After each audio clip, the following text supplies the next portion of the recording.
Welcome back to the deep dive. Today we're strapping in and heading to Trenton, New Jersey. A very specific Trenton, right? A gunmetal gray January, as the source material puts it. Exactly. And our mission is to get to the bottom of what seems like a simple case.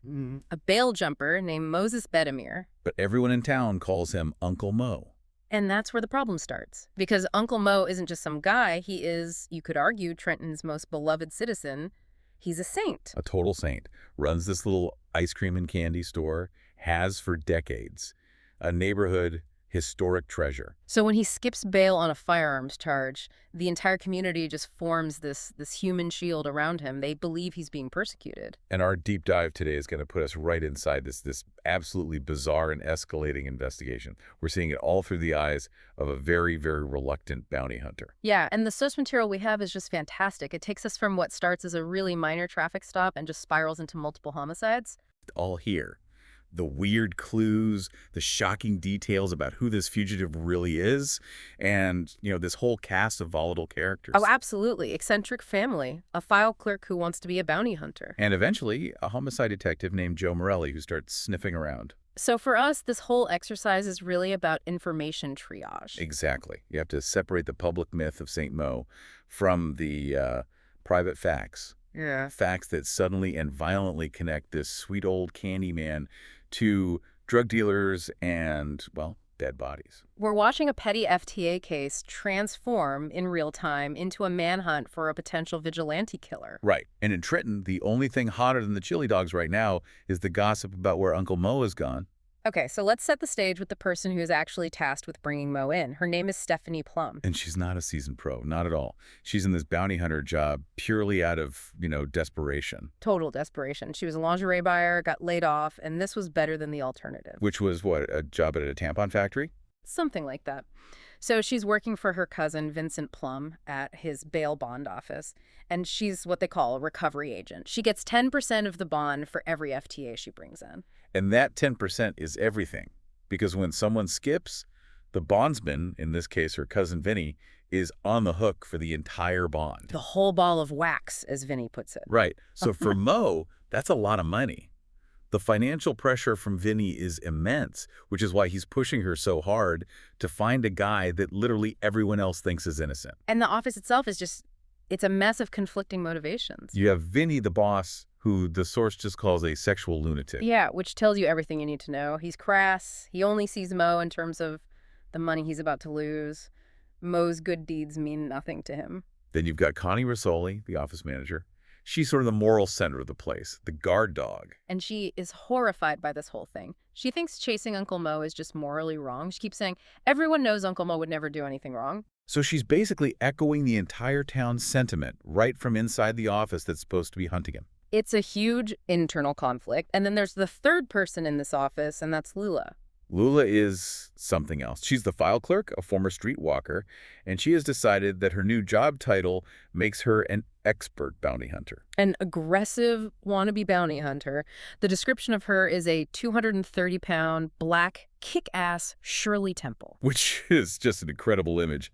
And her stated goal, which she tells Stephanie constantly, is to squash a crook into the trunk of a car. Yeah, she's not subtle. She's attached herself to Stephanie like glue, and as we'll see, she's often more of a problem than a help. Okay, so why is Mo even a fugitive? How did this all start? It started so small. A new cop, Officer Benny Gaspic. Officer Picky, as the locals call him. Right. He pulls Mo over for speeding, 35 and a 25, a nothing traffic stop. But then he finds a concealed .45 pistol in Mo's jacket. And that's not nothing. Unlawful possession of a firearm is an indictable offense. That's a serious charge. It is, but you have to understand the Trenton logic here. The local view, which Stephanie and even Connie share, is that the law itself is stupid. The thinking is, if you have a license to own a gun, why wouldn't you carry it for protection? Exactly.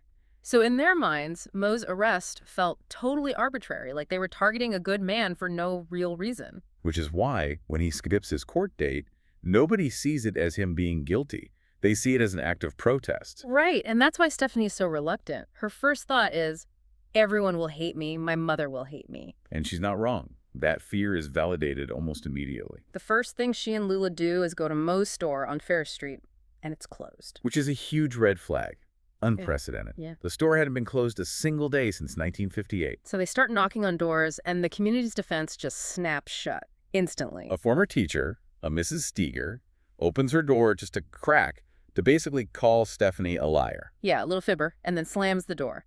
Then the next neighbor, Dorothy Rostowski, just slams the door without saying a word. And this is where Lula tries her unique brand of investigation. Oh, it's brilliant and so stupid at the same time. She tells the next person they're from the Lottery Commission and they need to find Mo to lay a whole load of money on his ass. Even that doesn't work? No. The love for Uncle Mo is stronger than greed. The only thing they learn after all that is that Mo's been gone for 2 days, he's just vanished, and the whole neighborhood is protecting his memory. So with the community completely stonewalling them, they had to pivot.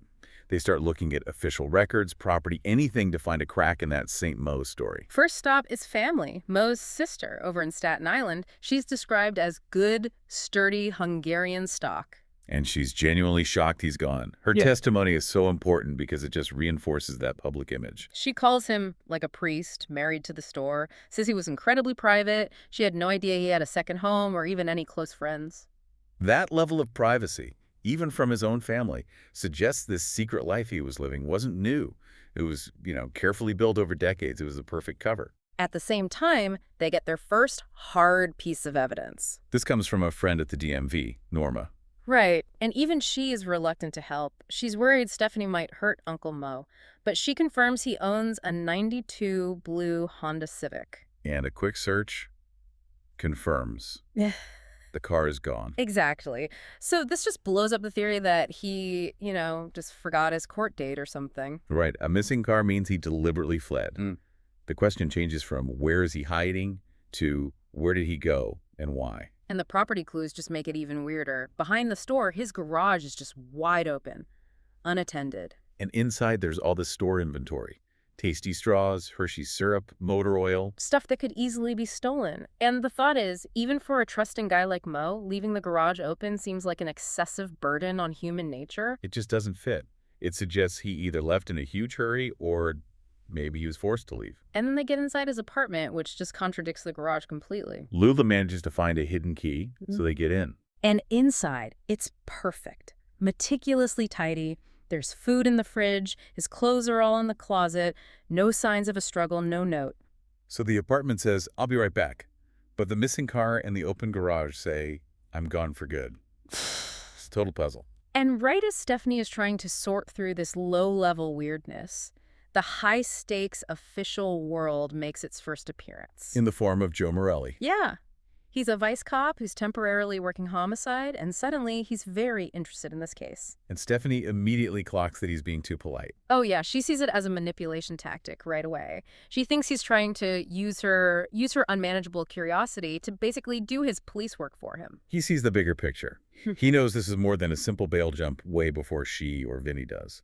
And just to show how chaotic her actual job is and how broke she is, she takes a quick secondary FTA case. Just to make some cash. Right. The target is this guy, Stuart Baggett, a 22-year-old who shot up a bunch of parked cars with an air rifle. So, a really low-stakes, annoying job. And the attempt to bring him in is just a complete comedic disaster. Lula insists on driving Stephanie's new truck, her baby truck. A blue Nissan pickup. And Lula's driving is aggressive. Aggressively unskilled is what it is. The truck is light in the back, and she hits a patch of ice on the highway. And it just spins out, a full 180, skids 40 feet, almost hits a van. Stephanie is screaming her head off, and the disaster isn't even over. Right, because later, in traffic, Lula rear-ends someone. And her excuse is just peak Lula. She blames the other driver's dirty brake lights, says it was unavoidable. And while Stephanie is outside, dealing with the furious driver, exchanging insurance info. Their fugitive, Stuart Baggett, who is described as having the eyes of a Cocker Spaniel, he just slips away, uncuffed, vanishes. So the FTA is gone, her truck is wrecked, and she's still broke. Exactly. It's the perfect contrast. Her world is this low-stakes chaos of air rifles and fender benders, but the Mo case is about to drag her into something much, much darker. So now we get to the moment where that St. Mo image just completely shatters. And it's Vinny, of all people, who provides the information that does it. He drops this bombshell that no one in the community seems to know. He says Mo is a flaming fruit, who wears ladies' panties. He's very specific, says he saw Mo with his significant other in New Hope, which was a known spot for, discreet getaways. And that just clashes violently with that whole priest married to the store image. It really does. But it gets even more complicated when Stephanie goes back to Mo's apartment with this new information and looks around his bedroom again. And the stuff she finds there, it just tells this story of immense internal conflict. On one hand, you have the normal things, movie magazines, a soap opera digest, but then... Then she finds Jugs magazine Mm-hmm. and a bunch of other magazines, but they're not like normal porn. They're these sort of amateur photo collections. Yeah, with these weirdly domestic labels like Mary and Frank from Sioux City or Rebecca Sue in her kitchen, featuring both men and women. So what does that even mean? It suggests this incredibly complex, hidden life. He's exploring all these different facets of sexuality in private while maintaining this totally celibate, saintly image for the public. For decades, he wasn't just private, he was leading a completely different life. This is not a man who just forgot a court date. And the connection to a darker world gets confirmed immediately by Lula. Right. Lula admits she knew Mo from her time on the streets. She says he used to come around late at night asking for directions. Not directions to the highway, directions to local drug dealers. And not small-time guys either. She names names like Freddie the Frog or Little Lionel on Stark Street. So Lula just assumed he was a user, a buyer, which adds another whole layer of criminality to this saint. And using that street knowledge, Lula goes back to Stark Street and talks to a hooker named Carla. And Carla confirms it. She saw Mo just 2 days before he disappeared. Yeah. And he was looking for a guy named Shorty O. Who Carla says is an influential figure in the drug world and who is now missing. He's gone south. This is the first concrete, terrifying lead. It connects Mo directly to the search for a high-level missing drug player. The stakes just went way, way up. And then the case escalates from a bail jump to a confirmed homicide in a heartbeat. Stephanie goes back to Mo's store, thinking she can find something the police missed. She uses that hidden key she found to let herself in the back, illegally. And while she's inside searching the business area, she runs into an intruder. A man named Ronald Anders. Tall, dreadlocks, a goatee. And she recognizes him. He's another one of Vinny's skips. An FTA for possession, sale of drugs, illegal firearms. So this isn't a random burglar. This is a known criminal from the same world Mo was just seen exploring. And Anders sees her flashlight beam, and he doesn't talk. He just throws her against the wall, hard. The blow gives her concussion, knocks her out cold. When she wakes up, the world has changed. She sees Anders lying face down in the hall. He's been shot in the back. Execution style. Close range, with a .45. Mm. The wall is sprayed with blood and brain matter. And the horror of it sinks in. She was unconscious during a murder. And the caliber of the weapon, a .45, is the same type Mo was arrested for carrying. This is the absolute turning point.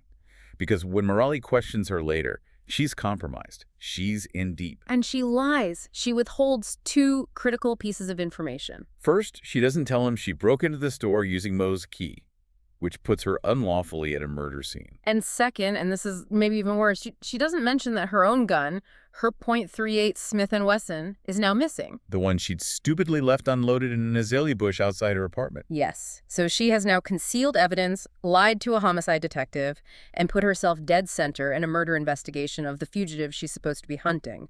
She's completely entangled. So the official police investigation starts, and Morelli confirms the victim is Ronald Anders, Vinny's skip, a known dealer. And Morelli points out two really crucial details. One, Anders was shot in the back. Which means he either trusted his killer or was taken by complete surprise.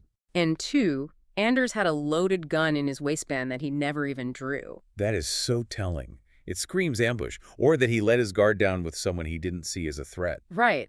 And Morelli also confirms there was no forced entry and Anders didn't have a key on him. Which leads to Stephanie's sticky key theory. Exactly. She knows from getting in herself that the backdoor lock is tricky. She figures Mo or someone working with Mo let Anders in and then shot him. This is the first really strong logical link between Saint Mo and a vigilante execution. And it seems like the killer, whoever it is, knows Stephanie stumbled onto the scene because she gets a threat. An anonymous phone call. A man's voice, muffled. It's simple and direct. Leave Mo alone. Or else. And that's followed up almost immediately by a direct attack, a very professional one. In her apartment parking lot. A guy in a black Jeep Cherokee and a ski mask pulls up, aims a .45, The same caliber again. and fires multiple warning shots into the asphalt, just inches from her feet, then repeats the threat. It's a calculated act of intimidation. This isn't some amateur... But in the completely bizarre reality of her neighborhood, her neighbor, Mrs. Carwatt, hears the gunshots and just thinks it was a car backfiring. The denial of the community is so strong they can't even recognize violence when it's happening right there. Meanwhile, Stephanie is still broke and needs a distraction, so she and Lula decide to go after another FTA. A guy named Leroy Snake Watkins. And he sounds way more dangerous than the last guy. Wanted for selling dope to a narc, arrested with 2 guns and a knife. This attempt to bring him in goes wrong, but in a much more violent way. They just knock on his door on Stark Street. The same street Mo is on. And he just fires a pump shotgun right through the closed door. Boom! A huge 2-foot hole blows out of the wood. And they just escape by basically falling down the stairs. They roll out in a heap at the bottom. Lula's excuse later is that she didn't want to get blood on her new sweatsuit. Just, again, this total chaos. But the body count isn't done. The next discovery is the frozen pimp. Yeah. Lula's friend, a hooker named Jackie, needs help finding her car. It was stolen by her boyfriend and pimp, Cameron Maggot Brown. Who is also a dope dealer. They find the car in a parking garage, and then Jackie finds Brown's body by a dumpster. And he is, as the source says, frozen solid. A frosty popsicle. Which is a key detail. It means he's been dead for days. He was likely killed before Ronald Anders. He might have been the first victim in this string of killings. And this leads to one of the most unbelievable moments in the entire case. The second shooting. Jackie isn't sad. She's furious. She's angry that someone else killed Brown before she could get her revenge. So she pulls out her own gun, a 9mm Beretta, and just drills half a clip into his already dead, frozen body. Her logic is just pure street logic. She says she's making the best of a bad situation and that respect for the deceased is a stupid rule. Unbelievable. So what do? They basically blackmail her into going to a detox clinic. They threaten to call the cops on her for shooting a corpse, which they admit they're not even sure is a crime, but it probably is.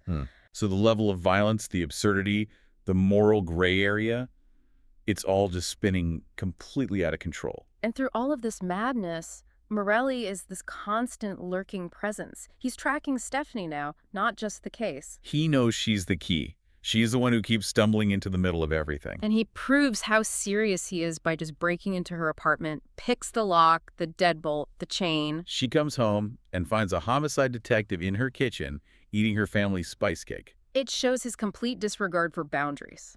He is determined to use her to get to the truth. And he confirms some key details for her. He says both Anders and Brown had been dead for days before they were found. Brown first, then Anders. And he also says the streets are way too quiet, that other high-level players are missing. Something big is happening. The entire drug ecosystem in Trenton has been disrupted. So let's lay out the body count here. Okay, we have Ronald Anders, drug dealer, shot in Moe's store. We have Cameron Brown, pimp and dealer, found frozen, killed days earlier. And we have Shorty O, the guy Moe was looking for, who is now officially missing.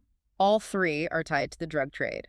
All 3 were either Vinny skips or people Moe was known to be looking for.